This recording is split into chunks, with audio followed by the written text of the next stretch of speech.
Bueno, como íbamos diciendo, que era muy sencillo hacer de voz en voz la buena información. Sí. No hacer rumores, sino que la información sea exacta y si es posible por escrito, pues mucho mejor, ¿no? Pedimos una disculpa porque tuvimos fallas con internet. Sí. Vamos a hacer la grabación y posteriormente la vamos a transmitir. Ahorita por el momento no vamos a estar en vivo. Entonces, adelante, compañero, con el tema que sigue. Vamos con el tema que sigue. Pues vamos a hablar de Roberto Sandoval Castañeda, el ex gobernador de Nayarit, que pues tiene por ahí una orden de aprehensión por parte de la Fiscalía General de la República. Entonces, por las causas por las que se le está culpando es por cohecho, peculado e enriquecimiento ilícito. Yo por aquí puse quería para que la gente se enterara de alguna manera, aunque yo sé que lo saben, pero sí de una forma un poco más explícita, lo que es el cohecho. El cohecho es un delito que implica entrega de sobornos para corromper a alguien. Este soborno puede ser en dinero, regalos, etcétera, y va dirigido a un funcionario público para que éste omita o concrete una o varias acciones en favor del depositante. O sea que si tú, se supone que eso está prohibido en la ley, ¿no? Recibir obsequios, dinero o lo que sea de cualquier persona para que no se preste ahora sí que a malas interpretaciones, ¿no?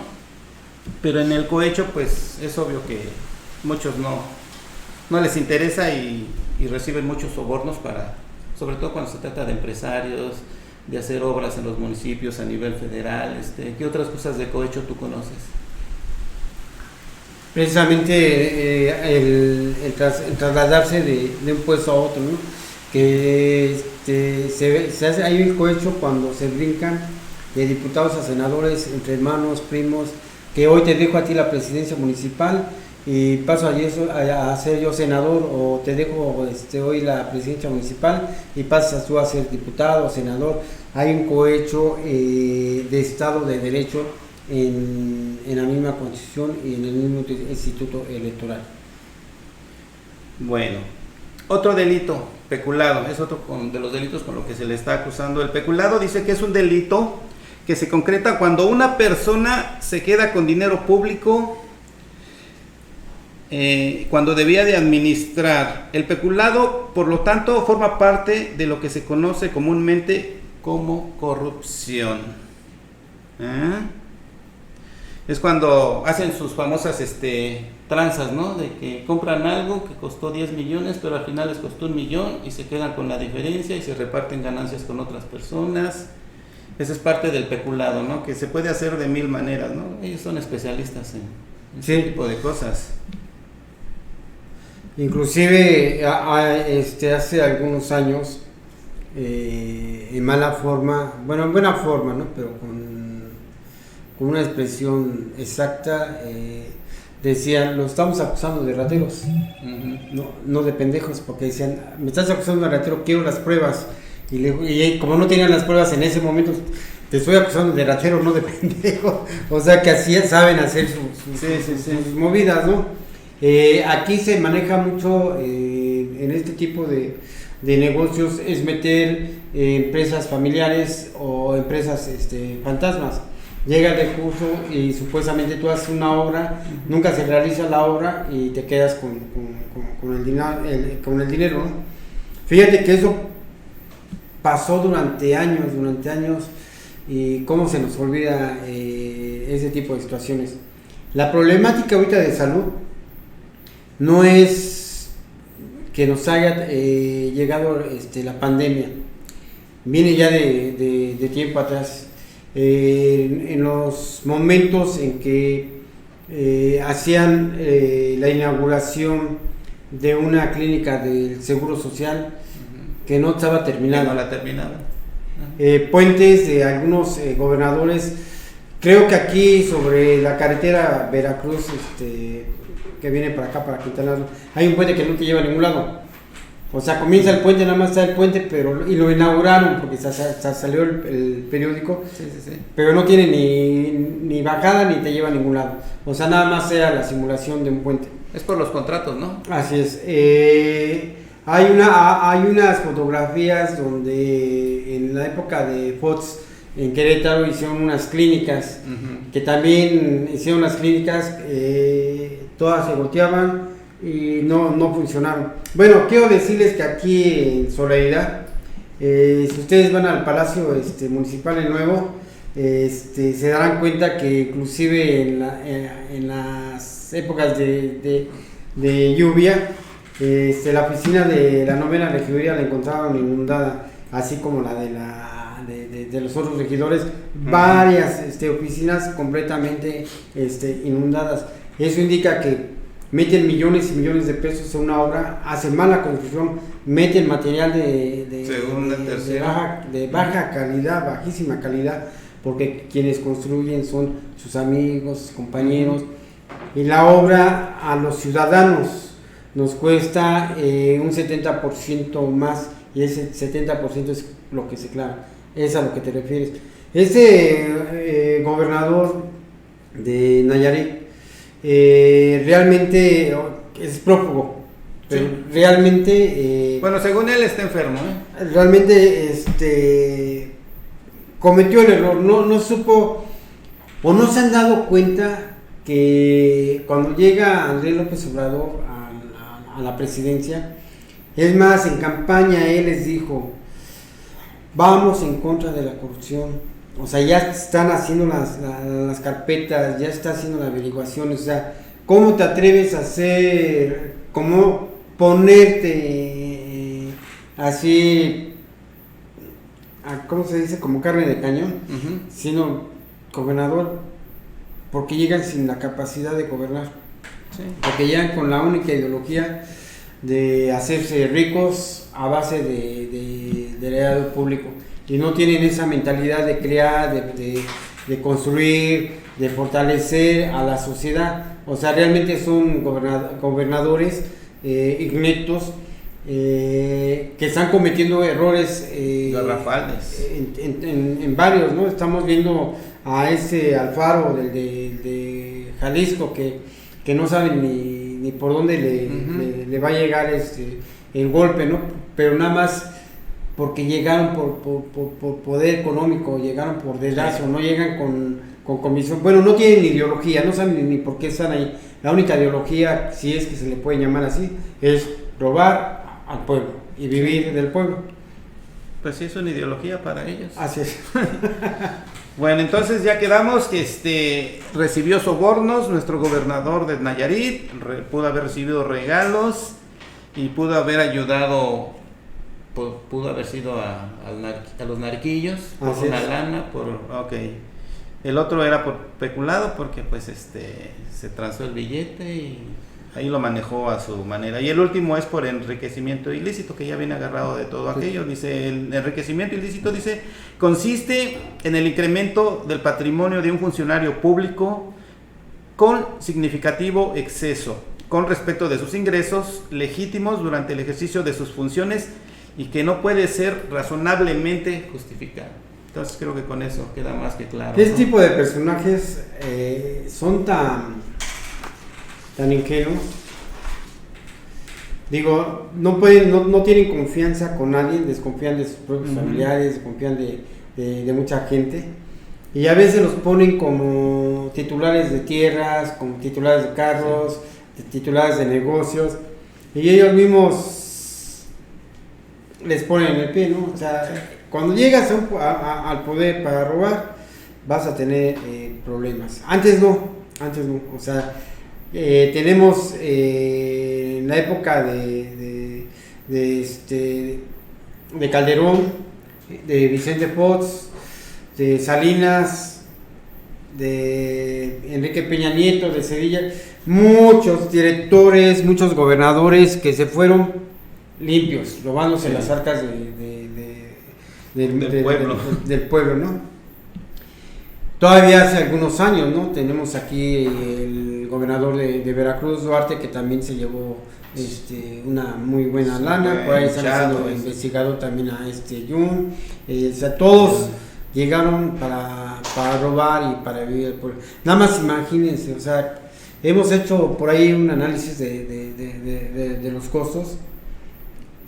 México sería ahorita un país sustentablemente, económicamente tranquilo, normal. ¿Sí? Se robaron el 70% del patrimonio de los mexicanos. Y me estoy yendo muy corto con este 70%. Si hacemos un conteo de todo lo que se les paga a los diputados, senadores, gobernadores, presidentes municipales y achichincles que trabajan en el gobierno. Y las prestaciones. El pueblo paga a todo ese tipo de gente corrupta que no hace nada por los beneficios de uno. Y todavía tienes que pagarle a una seguridad pública para que te golpee, ¿no? Sin saber que la seguridad pública está para cuidarte y le pagas para que te venga a golpear, o todavía que te venga a extorsionar, que porque no traes una licencia o por eso o aquello, pero esto es una verdadera mafia, como decía el presidente Andrés López Obrador. Desafortunadamente nuestro país estaba sumido en un vacío de injusticia, ¿no? De poder, ¿no? No digo que ya se haya salido de esa problemática. Sabemos todavía que en algunos lugares del país existe la corrupción, llegan y se quejan, como Playa del Carmen. Así es, y tenemos que empezar a fortalecer a la sociedad. Algo muy importante que se puede seguir realizando y que muchos le temen: a despertar al pueblo, a concientizar al pueblo y a educar al pueblo. Ese es su mayor temor. Ese es el mayor temor de todos estos corruptos, pero lo tenemos que hacer de alguna forma o de otra, ¿no? Claro. Esperemos que en un año más por lo menos baje la corrupción, ya diría por lo menos a nivel federal, gobernatura, ¿no? Así es. Sí. Bueno, mira, ya para terminar, pues este personaje ya había sido demandado hace 3 años básicamente. Ya el presidente le dijo que pues que tiene que dar la cara, ¿no? Que tiene que salir y pues aclarar qué es lo que está pasando. Y también ha sido acusado por el gobierno de Estados Unidos por tener nexos con Cienfuegos en cuestión de narcotráfico. De hecho, a su fiscal ya lo encerraron desde hace un año, le dieron 20 años. No dudo que en cualquier momento, si no lo agarran aquí, lo van a agarrar allá. Y también fue señalado con Cienfuegos básicamente. Creo que ahí fue su acabose. Entonces hay que esperar a ver en qué termina esta historia. Y bueno, vamos a cambiar otro tema.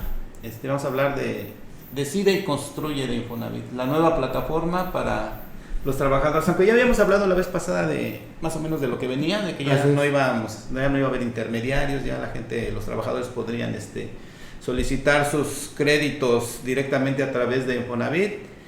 También habíamos dicho que iba a haber otro tipo de trabajadores, no solo los que estaban registrados ante el IMSS, sino los independientes también lo iban a poder hacer. Pero la nueva plataforma va a salir a partir de diciembre, ya que ahorita si tú abres la red y quieres obtener información acerca de esta plataforma, no encuentras nada. Va a ser a partir del próximo mes.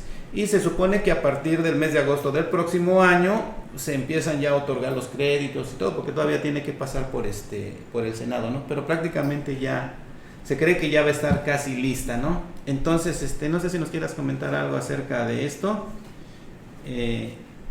Pues ya nada más, lo único que puedo comentar es que nosotros tenemos que estar bien informados de cuándo se va a abrir la plataforma, sí. Buscar el link para que la gente esté informada de dónde puede hacer su trámite. Los trámites son completamente gratuitos. Inclusive pueden ir a asesorarse a las oficinas del Infonavit, que están aquí en Cancún y en Chetumal. No sé si hay aquí, Playa, si hay aquí oficinas aquí está de Playa. Frente al cenote de Villamar 1, en la 28 de julio con Chemil. Bueno, ahí tienen la información, vayan y pueden ir ahorita en este momento. porque ya les empiezan a decir cómo va a estar esa situación. Es una gran oportunidad de que puedas ocupar tu terreno. Lógico, los terrenos tienen que estar regularizados, los terrenos tienen que tener escrituras, porque va a ser la garantía de que vas a dejar las escrituras para poder hacerte dueño del terreno, y con eso mismo podrás hacerte dueño a poderlo construir, porque se trata de que no pagues renta, sino que hagas tu cuarto, aunque sea de 4x4, que te vayas a vivir para lo que terminas de pagar tu terreno, pero que sea tuyo y que sea legal. Pueden también juntar sus patrimonios, sus patrimonios, si es familiar, lo juntan y adelante. Entonces son oportunidades que están abriendo hoy en día para que todos los ciudadanos tengan su casita, que tengan su terreno bien hecha. Esto es parte de lo que está haciendo en la Cuarta Transformación, y se está haciendo desde la Presidencia de la República. Desde ahí están mandando todas las reformas al Senado de la República, así como a la Cámara de Diputados, para que quede establecido ya como no como un decreto, sino como un derecho que tenemos todos los ciudadanos a una vivienda digna, así como de una vida digna. Sí, bueno, dice, dentro de las reglas que tiene esta nueva plataforma dice, cómo fincar tu propia casa en un espacio en el cual se te va a brindar asesoría, obviamente, para que se te diga si tu terreno está bien ubicado o no está bien ubicado, para que al momento que lo compres, con el tiempo no vayas a salir con que pues ahí no se podía fincar, porque ese terreno estaba mal, etcétera. Dice, también podrás ampliar, remodelar y edificar tu propia vivienda una vez que hayas adquirido tu terreno. Obviamente aquí hay una cuenta de que te van a dar para adquirir tu terreno, y después va a haber una subcuenta para que tú vayas a construir tu casa, pero el dinero se te va a ir otorgando sucesivamente, ¿no? Según vayas avanzando en liquidar algunas cosas, se te irán otorgando los créditos. O sea, no es de que si va a costar $1,000,000 comprar el terreno y hacer la casa, te digan, ahí está el $1,000,000, no. Te van a decir, si el terreno cuesta tanto, pues ahí te va lo del terreno. Una vez que tengas el terreno, como decías tú, los papeles, llevas los papeles, ya tengo mi terreno, todo, mira, aquí está, ok, ¿qué sigue? A ver, ¿cuánto necesitas para construir? Y ya en base al terreno, ellos mismos tienen toda la información de asesoramiento de arquitectónicos, todos los planos arquitectónicos, precios por metro, construcción, material, etcétera. Y ahí ellos te van a dar más o menos el presupuesto de lo que vas a ocupar. Entonces dice, ese proyecto o este programa se va a dividir en 3 partes. Va a ser en lo que son las herramientas, los componentes y los servicios. Entonces dice, en diciembre se lanza lo siguiente, que es cómo identificar tu terreno y la zona donde podrás hacer los cálculos para poder adquirirlo. La otra, lo que son los componentes, son los productos y los subsidios que se te va a ofrecer por parte del gobierno, que es lo que vas a poder adquirir, como serían planos y todo ese tipo de cosas. Y por último, lo que vienen siendo los servicios, eso ya será a partir de agosto, que es cuando van a llegar todos los arquitectos y te van a ayudar a que veas lo de tu terreno, construir, bla, bla, bla, bla, bla, contratas a las personas, etcétera, y ahí prácticamente terminaría y ya tú seguirías pagando tu crédito, ¿no? Con Infonavit. Entonces, pues básicamente está muy sencillo, solo es meterse a la página de internet, te metes a mi cuenta en Infonavit y ahí ya te van a ir pidiendo lo que tú necesitas. Obviamente vas a tener que entrar con tu número del IMSS, tu registro del IMSS, y ahí con tu nombre te va a dar tu nombre, cuántos puntos tienes, y ahí tú ya puedes empezar a negociar en esa plataforma, ya dependiendo de qué es lo que vas a necesitar, ¿no? Y eso es básicamente todo lo que se tiene que hacer. Pero ahorita, por lo pronto, ya hay que ir viendo qué es lo que van a hacer. Como dice don Gabriel, hay que checar en las oficinas de Infonavit. Ok. Aquí es muy importante también que nos digas, necesitamos alguna puntuación. ¿Una qué? ¿Alguna puntuación? Sí, mínimo son 16 puntos los que tienes que tener para acreditar ya tu saber cuánto tienes de tu crédito. Si todavía no llegas a esos 116 puntos, pues... Y la desventaja no sé si todavía se maneja eso de que si después de 3 meses tienes 16 puntos y te sales, pierdes puntos y tienes que volver a empezar. No sé si, creo que yo había oído que sí se conservaban ya, que ya no los ibas a perder. que si te salías y te quedabas con, por ejemplo, con 110 puntos y regresabas en 4 o 5 meses a trabajar, seguías teniendo tus 110 puntos. Creo que sí, eso ya se arregló, ya me acordé. Me acuerdo. Sí, y antes no, antes era diferente. Si tú trabajabas y llegabas, por ejemplo, a 110 puntos y te salías de trabajar 2 o 3 meses, pues perdías tus puntos y empezabas, creo que con bien poquitos, 15, 20 puntos y otra vez. Entonces, pero eso ya pasó, creo que de moda, por eso no se deben de preocupar. Bueno, pues otro tema que tenemos por aquí es el famoso outsourcing. ¿Sí te acuerdas del outsourcing? Sí. Bueno, el famoso outsourcing. ¿Dónde nace este famoso outsourcing? Pues nace en el famoso año de 1908. Y esto lo hizo la Ford porque había algunas especialidades dentro de su fábrica que ellos no tenían esos técnicos capacitados porque esas necesidades no eran muy comunes.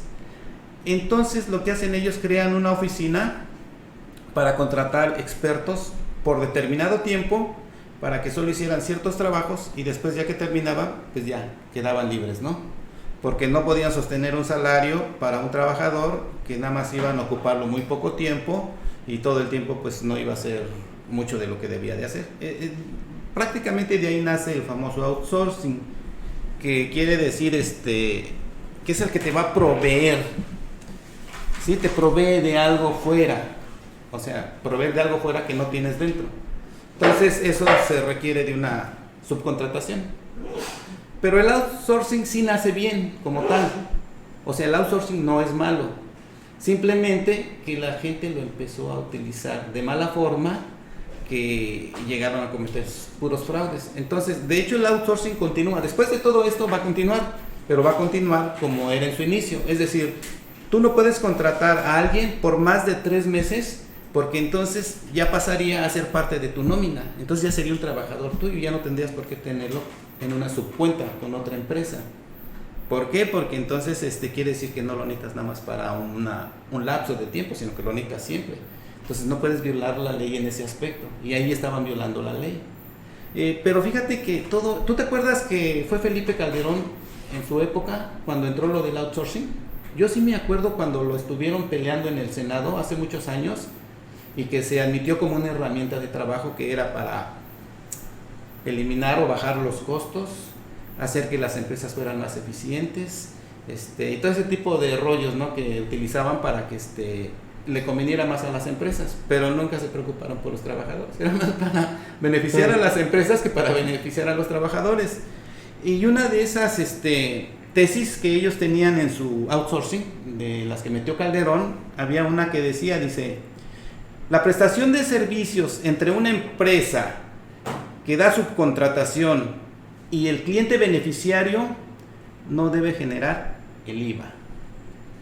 Entonces, cuando tú contratas a alguien, no tienes que pagar IVA, porque es una subcontratación. Entonces, el que subcontrata, él tampoco paga IVA, porque como ya está esto autorizado por ley, entonces ya pues no estás obligado a pagar IVA. Ahora, si no quieres tener problemas, si eres de una empresa muy grande, pues sí lo tienes que manifestar, porque si no, imagínate cuánto dinero.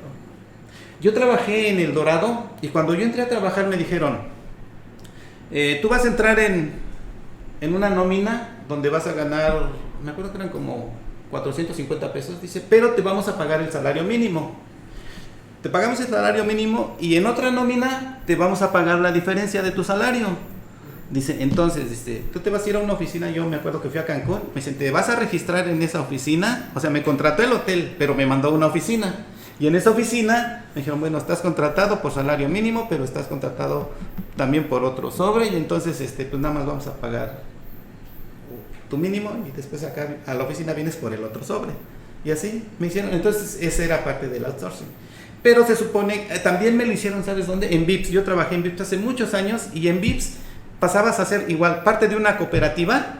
Te decían, es que tú vas a ser socio de todo el país y todo lo que se gane en todos los VIPs de todo el país, pues tú vas a ser socio y vas a ganar. Dice, pero te vamos a pagar el salario mínimo, pero aparte te vamos a pagar otro salario, porque yo iba como cocinero, me acuerdo en esa época, trabajé en Coyoacán, VIPs Coyoacán. Bueno, entonces así es como era, fíjate, empezaron ¿y cuántos restaurantes no tenía VIPs? El Portón, tienen todavía todo lo que no se robaban de dinero, de impuestos.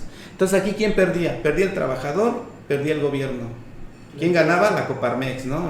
El S de Hoyos, porque ellos fueron los que empezaron con eso, que son los que se están quejando ahorita, pero pues ya están en ya. Entonces más o menos así es como funciona el famoso outsourcing. Entonces pues estos empezaron a meter, había una empresa, estaba diciendo el presidente, que tenía 2,800 trabajadores, pero en su nómina de la empresa solo había 2 y los otros estaban subcontratados. Entonces pasó la gráfica cuando dice, mira, en noviembre, 1 de diciembre, eliminan a todos y después los vuelven a recontratar en enero o en febrero, ya que evadieron lo de la Navidad, lo del aguinaldo. Dice, ya no pagan aguinaldo, se ahorran todo el aguinaldo y después los vuelven a recontratar. Imagínate. Esto viene desde la época de Salinas de Gortari. Sí. Fue donde más se dio ese tipo de contratos. Muchos apoyados por los mismos sindicatos. Los mismos sindicatos estaban metidos. Que estaban involucrados, ¿no? Recuerdo muy bien que lo que hacían era, te contratamos nada más por un mes, y contrato sobre contrato, pero nunca pertenecías a la planta o ibas a pertenecer a la planta, ¿no? Ya cuando ibas en cierto estado, ya tenías 9 meses, te despedían y otra vez tenías que volver a contratarte. Mira, todas estas empresas, por lo regular, no eran empresas serias, son las que están perdiendo ahorita. O sea, sí. Créeme que yo recuerdo algunas empresas que sí les daban la facilidad al trabajador. Hay empresas aquí en México que te capacitan, sí, antes de entrar, y vas con un pequeño salario, no el salario del 100%, pero tienes que prestar los servicios, ¿no? Casi te obligan a que tienes que prestar los servicios después de la capacitación. Y te dan tu contrato al mes. Uh-huh. Ese contrato se quedaba como aval para alcanzar la planta. Te iban probando y ya después te daban la planta. Por eso yo decía que es responsabilidad tanto de los empresarios como de los trabajadores, porque había muchos trabajadores también muy mañosos, ¿no? Uh-huh. Que pedían su planta y luego ya querían salirse, y eso le costaba a algunas empresas el pago al seguro social. Este es otro problema que no lo han checado bien. Cuando tú entras tienes que tener seguro social. Sí, obvio. Obligatorio. Sí. Ese seguro social le cuesta al patrón. Cosa que no me estoy poniendo a favor de los patrones, ¿no? Uh-huh. Pero imagínate que una empresa que apenas empieza y que necesita por lo menos 10 trabajadores y actúa de buena fe, uh-huh, el empresario, y paga sus impuestos. Aparte de pagar sus impuestos, paga el seguro social que tiene que pagar obligatorio de sus trabajadores. Si se le va uno, es un dinero que ya dio. Si se le va los 3 días porque no le gustó el trabajo, sí, ya bailó. Tiene que contratar otro. Tiene que contratar a otro, ¿no? Entonces tú me dices que esto no es tan malo. Claro que no es tan malo, pero no es bueno. Lo que sucede es que la ley del seguro social, así como la ley del trabajo de esa época, antes de Andrés López Obrador, tiene que haber una transformación en donde se protejan los derechos de los trabajadores, pero también que se protejan los derechos de las empresas, porque desafortunadamente hay empresas que vienen con muy buena fe, o pequeños empresarios mexicanos que vienen con muy buena fe y que desafortunadamente después terminan por cerrar la empresa, uh-huh, porque tienen que pagar el impuesto primero de 33% de su ganancia. Si rentan, la renta, el costo de la luz, el costo a protección civil, el costo a ecología, que vienen y te hacen las mediciones de gas. Era un robadero, sí, tremendo con los empresarios. O sea, tú ves una empresa, ejemplo aquí, yo veo este hotel El Dorado, pues ahí hay billete, ¿no? Vamos a crear una ley. Mucho billete. ¿Sabes qué? Que esta ley dice que no pueden entrar los huéspedes sin ese tipo de calzado. Tiene que ser un calzado especial. y se la aplicas, y el calzado especial lo vendes tú, entonces es doble negocio. Sí. Entonces llega otro y le dice, oye, ¿sabes qué? Que tienes que hacer ocupar ese tipo de sábanas, esas se las vendo yo, y tienes que ocupar ese tipo de almohadas, y tienes que ocupar ese jabón, y tienes que ocupar eso. Entonces el empresario se espanta, dice, oye, espérame, estos nada más vienen a jalar dinero y ellos no producen nada. Sí, sí, sí. ¿No? O sea, no producen nada y te crean impuestos sobre impuestos sobre impuestos sobre impuestos. O sea, es una balanza, eso se llama corrupción. Y eso es lo que tratamos de eliminar. Yo en un artículo que creo que por ahí quedó en el olvido, yo decía y hacía mención que todos somos corruptos. De alguna manera. Todos nos educaron de darle del moche, ¿no? De darle al tránsito, de darle al servidor público porque te saque la licencia, porque te saque un papel. O sea, nos tuvimos que adaptar a un mal sistema. Son estereotipos. Así es. Y hoy que viene el cambio y decimos, bueno, a lo mejor eso funciona así. Tenemos la mejor constitución a nivel mundial. La constitución de 1917 está bien establecida. Si le damos una lectura, te vas a dar cuenta que es lo máximo.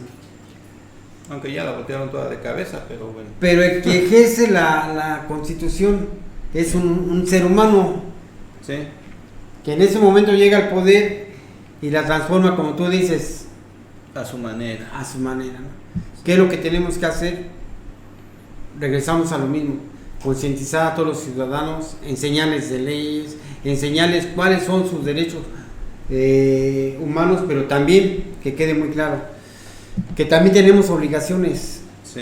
¿Sí? Y que tenemos que actuar de acuerdo a unas normas para el bienestar, unas normas de la sociedad, para el bienestar de todos. Sí. No puedo yo tirar basura en la puerta de mi vecino, no puedo dejar estacionado mi carro en la puerta de mi vecino.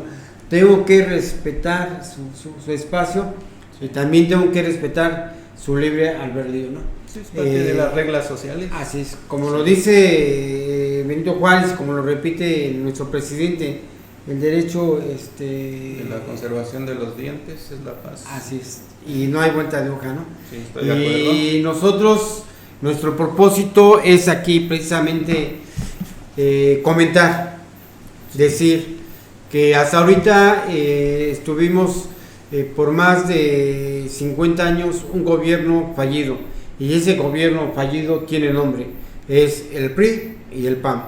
Sí. Aunado, después se unió a esta corrupción un partido también fallido que es el PRD. Yo haría la siguiente recomendación, que disminuyeran los partidos, que ya no permitan que crezcan tantos y tantos partidos, porque se está yendo igual. Nosotros pagamos esos partidos como ciudadanos. Sí. Nosotros le pagamos a Lorenzo Córdoba porque haga fraudes electorales, y eso está mal. Por eso también ahí cabe la palabra, nosotros somos parte de la corrupción. Lo que debemos que decir, invitar a los compañeros y así a todos los ciudadanos, que desaparezca el instituto electoral, que nazca un nuevo instituto anticorrupción en las elecciones. Pero cuando a todo aquello que está haciendo el presidente Andrés López Obrador de eliminar la corrupción, créanme que no va a ser necesario tener tantas y tantas instituciones que nos cuestan. Le cuestan a ustedes, le cuesta a mí y le cuesta a todo México, porque nosotros mantenemos a estos corruptos, como el gobernador de Nayarit, que anda prófugo, como el gobernador Está enfermo de COVID. También como el gobernador de Jalisco, como el gobernador de Querétaro, y como nuestro gobernador de allá de Nuevo León, el Bronco, el ¿no? tronco. En serio, Es un tronco. todos ellos traen camionetas de lujo, gastan dinero a diario, gracias a que nosotros no nos hemos puesto a pensar que nosotros somos los que les pagamos a estos sujetos. Hagamos conciencia, seamos responsables de nuestros actos, y si te vienen a pedir tu voto a cambio de una despensa, a cambio de unos centavitos, no lo des.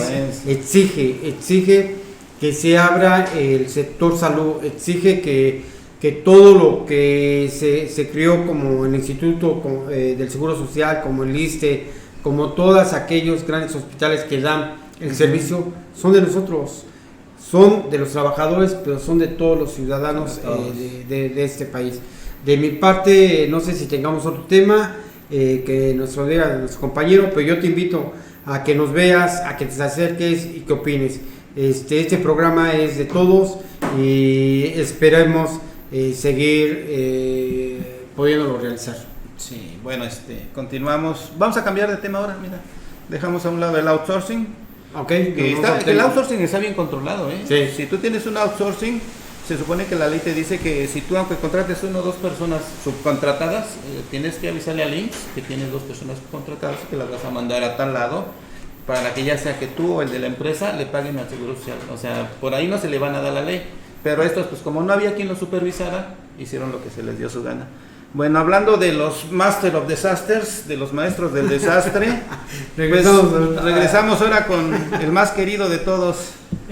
Fíjate que el Felipín tiene una demanda por el sindicato de electricistas, por Martín Esparza, pero creo que tú me comentabas que ya tenía como 3 o 4 años que habían dado el fallo a favor del sindicato de Luz y Fuerza, ¿no?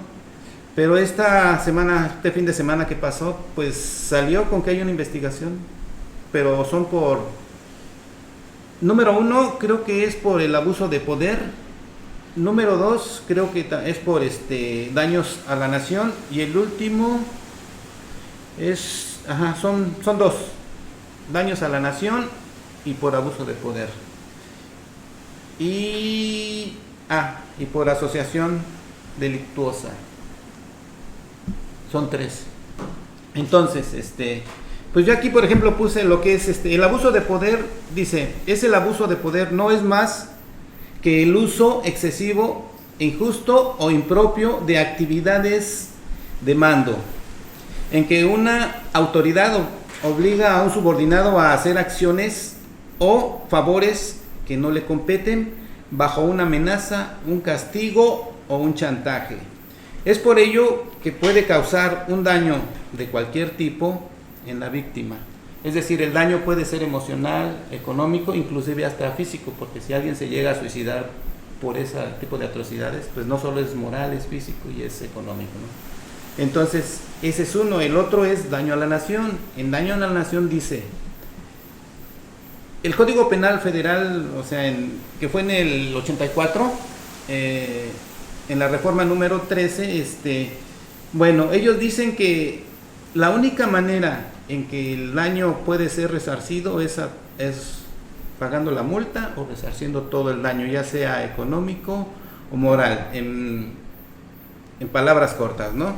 O sea, tiene que hacer una restitución devolver todo lo material y sanear todo lo moral que haya hecho, tiene que también quedar arreglado.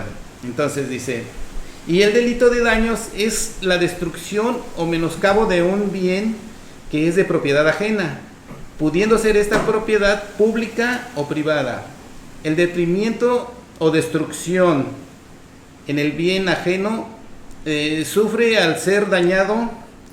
Quiere decir que esto no te conlleva a que el sujeto activo del delito se apodere de él, es decir, por hacer un daño no necesariamente tienes que quedarte con él, ¿no? O sea, ya estás haciendo un daño, dice, sino únicamente el prejuicio que el bien sufra, independientemente del valor económico.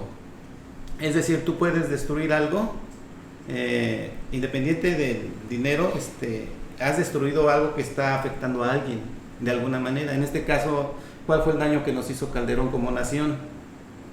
No solo a nosotros, o sea, se está basando al sindicato.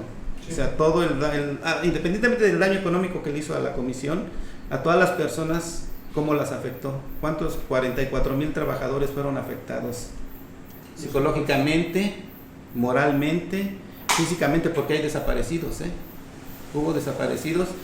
¿Y quiénes fueron las personas que estuvieron dentro de este contubernio? Yo me acuerdo del SAT, del gordito que estuvo en el Banco de México, Cartes. Sí, Cartes. Agustín Carter. Agustín Cartes, el de la Secretaría del Trabajo, la Chiva Loca, ¿cómo le llaman? Javier Lozano. Javier Lozano. El otro, bueno, fue Felipe Calderón, obviamente, y falta, y el que está en Estados Unidos de vacaciones, García Luna. Ya está guardadito. Era el de la Policía Federal, era el que les estaba dando con todo a los del sindicato.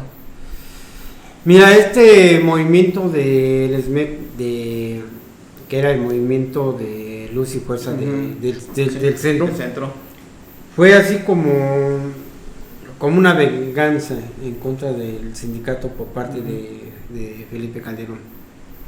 El hecho de cerrar el empleo de más de 40,000 individuos en la comisión es afectar, multiplícalo por familia, 4 por 5, ¿no? ¿A cuánta gente no afectaste directa e indirectamente? Cuando tú mandas una misiva de esas, haces un daño colateral. Sí. No nada más al núcleo de la familia, haces un daño colateral en toda la Ciudad de México. Hubo muchos movimientos, mucha resistencia por parte del sindicato en casi en todas las colonias, en todo el Distrito Federal, marchas importantes, huelgas.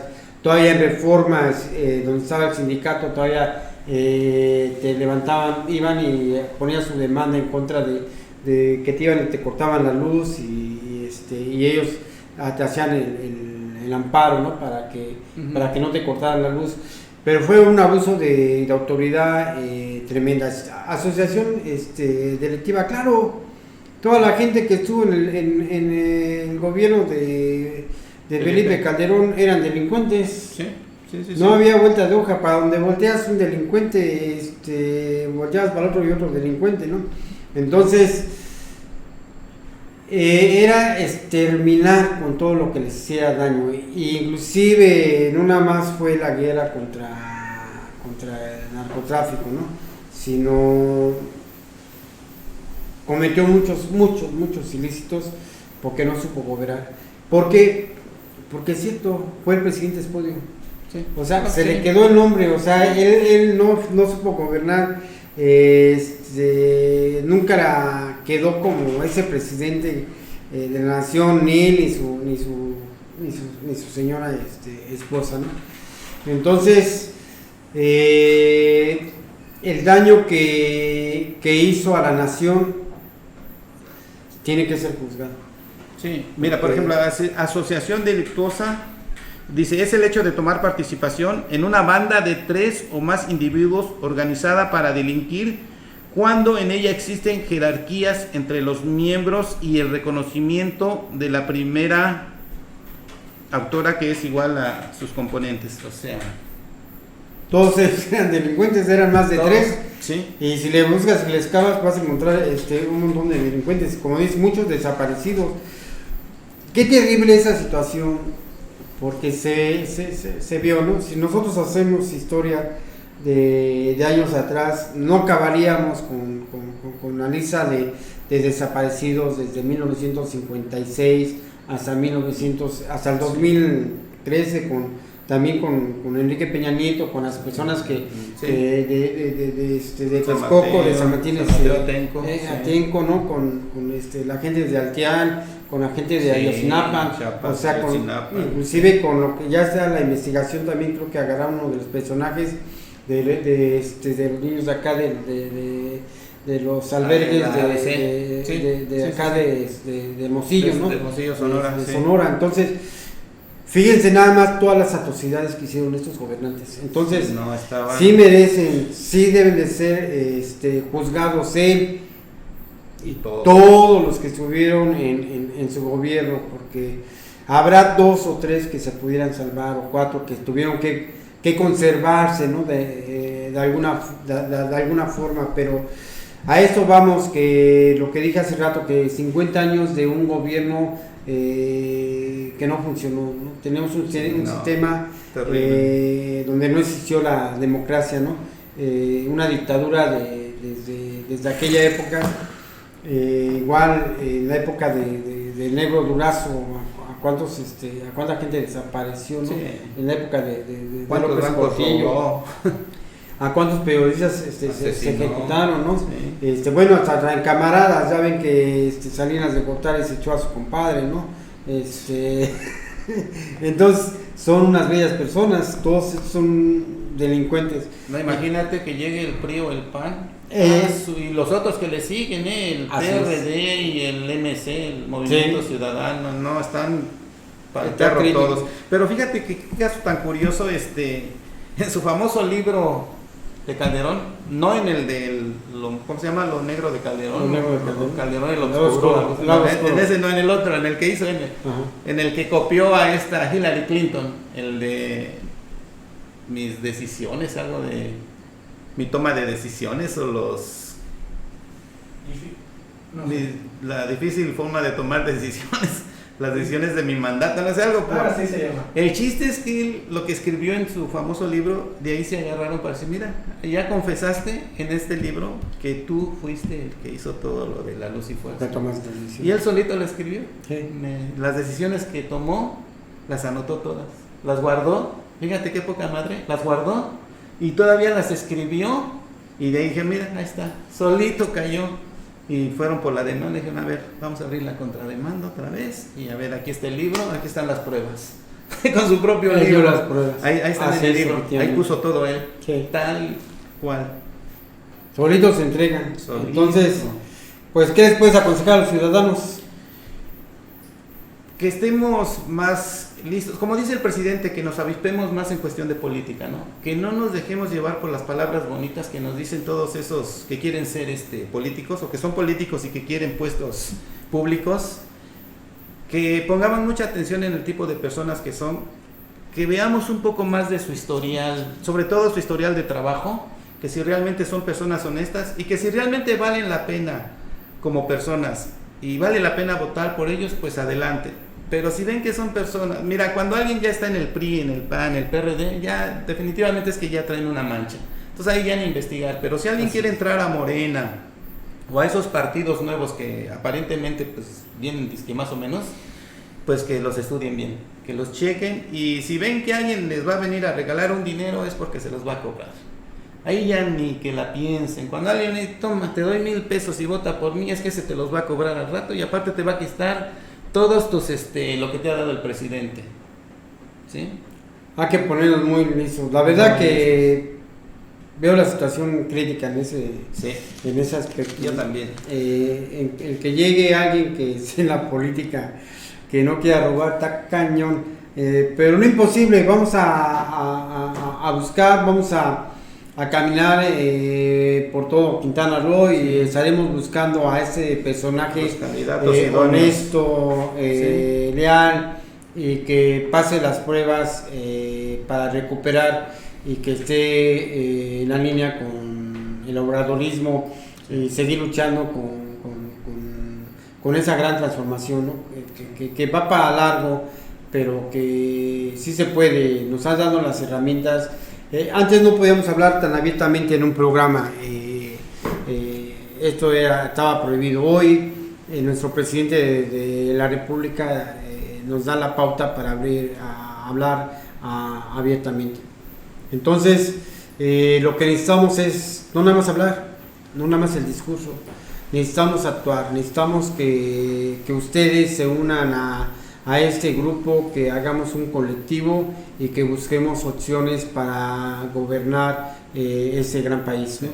Tenemos a un gran presidente, podemos tener a un gran gobernador, podemos tener un gran senador y también podemos tener un gran presidente municipal y buscar también grandes diputados, senadores.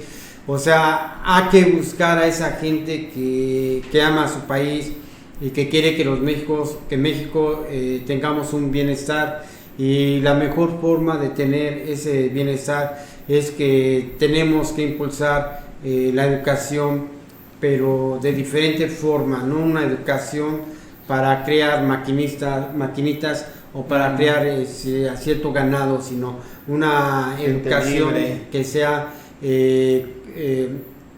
constructiva, una educación que sea creativa y que los jóvenes que están ahorita en la universidad sean más creativos, que busquen su sueño, que no busquen el sueño de otros. De mi parte sería todo, no sé cómo andamos de tiempo, ¿quieres agregar algo más? No, nada más agradecer a todas las personas que nos ven. Este jueves tenemos nuestro programa Mesa se solidariza con, y vamos a tener hablar de la Revolución Mexicana, ya que el viernes es día de la Revolución.